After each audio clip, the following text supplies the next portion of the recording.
चलिए, तो देखिए ग्रेनाइट के बारे में पढ़ाने वाला हूँ। ग्रेनाइट दे देगा, साइनाइट दे देगा, या गैब्रो दे देगा, बेसाल्ट दे देगा।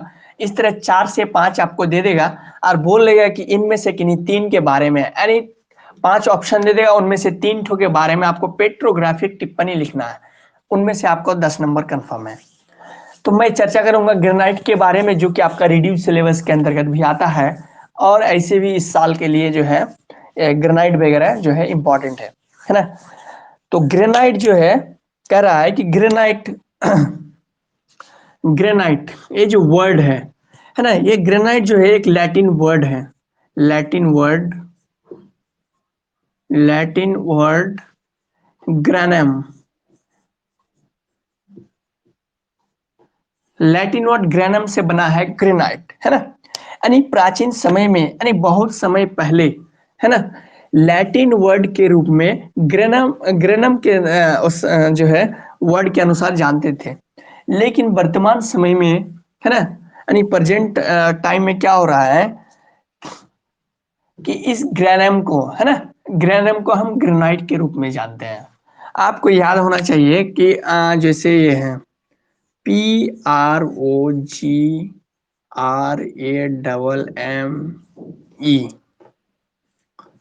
PROGRAM, है ना। तो कंप्यूटर में जो है ये प्रोग्राम जो है, ये कंप्यूटर का वर्ड है ना, कंप्यूटर से रिलेटेड।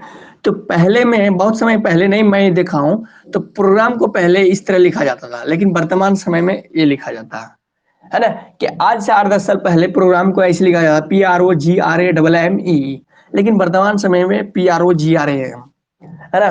तो थोड़ा सा क्या है कि ये वर्ड लंबा चौड़ा है, ये थोड़ा सा शॉर्ट हुआ है। तो लैटिन वर्ड में जो है ग्रेनम को, जिसे आज हम ग्रेनाइट के रूप में जानते हैं, है ना। तो ग्रेनाइट कहां से आ गया है? लैटिन भाषा के ग्रेनम वर्ड से आया है ना। तो ग्रेनाइट के बारे में कह रहा है ना, ग्रेनाइट, और ग्रेनाइट की जो तुलना क्या है वो क्रिस्टल से किया है। क्रिस्टल्स, है ना, यानी अनाज के दानों से, अनाज के दानों से। जैसे गेहूं हो गया, चावल हो गया, तो गेहूं चावल आपका क्या है? क्रिस्टल्स के फॉर्म में है ना। यानी अनाज के दानों से क्या है, यानी ग्रेनाइट क्रिस्टल्स होने के कारण इसको अनाज के दानों से तुलना किया गया है ना। ये कह रहा है कि ये ग्रेनाइट जो होगा वो इग्नियस रॉक का, है ना, इंट्रूसिव पार्ट होगा, इंट्रूसिव पार्ट होगा, इंट्रूसिव पार्ट। समझ में आ रहा है कि ग्रेनाइट जो है, इसका मतलब इंट्रूसिव इग्नियस रॉक्स के अंतर्गत ग्रेनाइट आता है ना। इसमें कह रहा है कि इसके अंतर्गत जो मिनरल्स की मौजूदगी होगा, यानी मिनरल्स का जो इसमें पाया जाएगा, मिनरल्स, वो मुख्य रूप से इसके अंतर्गत जो है, मुख्य रूप से मिनरल्स जो पाया जाएगा वो क्वार्टज और ऑर्थोक्लेज, क्वार्टज एंड ऑर्थोक्लेज, यानी ग्रेनाइट के अंतर्गत मिनरल्स के रूप में क्वार्टज और ऑर्थोक्लेज जो है, इनकी मात्रा बहुत अधिक पाया जाएगा ग्रेनाइट के अंतर्गत। लेकिन अगर ग्रेनाइट और ऑर्थोक्लेज के अलावा अगर अन्य की बात करें, तो इसके अंतर्गत और भी विभिन्न प्रकार का, जैसे बायोटाइट हो गया, हॉर्नब्लेड हो गया, जरकाइन हो गया, एपाटाइट हो गया, है ना। इनके अलावा जैसे एपाटाइट भी पाया जाएगा, एपाटाइट, इसके अलावा जरकॉन पाया जाएगा, है ना, जरकॉन। इनके अलावा जैसे है एल्बाइट भी पाया जाएगा, एल्बाइट, है ना, और भी टीसी एटसेट्रा।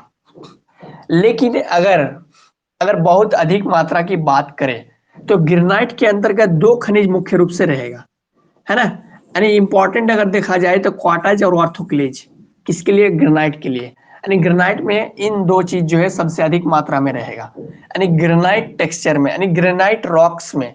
और बाकी जो एपाटाइट हुआ, जरकॉन हुआ, एल्बाइट हुआ या अन्य हुआ, तो ये जो है उनकी मात्रा जो रहेगा ग्रेनाइट के अंतर्गत वो कम रहेगा।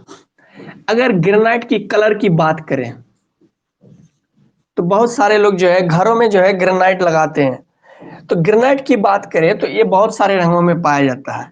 येलो में हुआ, व्हाइट में हुआ, ब्लैक में हुआ, है ना। तो कलर इनका जो है डिफरेंट टाइप्स ऑफ कलर है, डिफरेंट टाइप्स ऑफ कलर है, डिफरेंट टाइप्स ऑफ कलर। यानी अगर एक वर्ड में बोला जाए तो मल्टी कलर, मल्टी कलर, है ना। यानी ग्रेनाइट के जो कलर होगा वो मल्टी कलर होगा। और ये डिपेंड्स करेगा कि ग्रेनाइट के अंतर्गत किस प्रकार के मिनरल्स है ना। यानी मिनरल्स की उपस्थिति के ऊपर जो है डिपेंड करेगा कि उनका कलर क्या होगा। समझ में आ रहा है। यानी ग्रेनाइट का कलर डिपेंड्स करेगा किसके अंतर्गत, उनके मिनरल्स के आधार पर। अब जैसे अगर कह रहा है कि अगर है ना, भारत में जो है ग्रेनाइट की उपस्थिति, है ना, इंडिया में, इन इंडिया, है ना, इनके अंतर्गत जैसे है मैसूर हुआ, मैसूर जगह का नाम है, भारत के अंतर्गत है, मैसूर हुआ। इनके अलावा आपका जैसे हो गया मद्रास, मद्रास, बुंदेलखंड, ये सब जगह का नाम है जो भारत के अंतर्गत ही है, बुंदेलखंड। इनके अलावा अगर झारखंड की बात करें तो सिंहभूम में भी पाया जाता है, सिंहभूम, है ना, सिंहभूम। इनके अलावा जो है अन्य स्थानों में भी पाया जाता है। लेकिन अगर बोला जाए कि बड़े पैमाने पे, है ना, अधिक मात्रा में किन जगहों में पाया जाता है, तो इंडिया के अंतर्गत मैसूर हुआ, मद्रास हुआ, बुंदेलखंड हुआ, सिंहभूम हुआ, इन जगहों में ग्रेनाइट पाया जाता है। और ग्रेनाइट जो है बहुत, उनको पॉलिश करने के बाद जो है बहुत चमकीला होता है।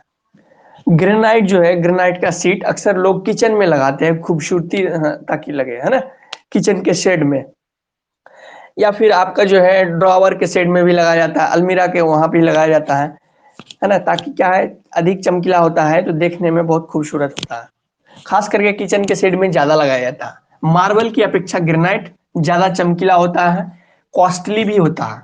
और ग्रेनाइट जो है जब तक उनके ऊपर पॉलिश नहीं है, यानी ग्रेनाइट का जो कंपोजिशन है ना, रॉक्स का, तो वो जो है क्रिस्टल्स फॉर्म में है, यानी दानेदार आकार में, इसलिए ग्रेनाइट को जो है अनाज के दानों से तुलना किया है। और ग्रेनाइट जो है वो लैटिन भाषा के ग्रेनम से लिया गया है।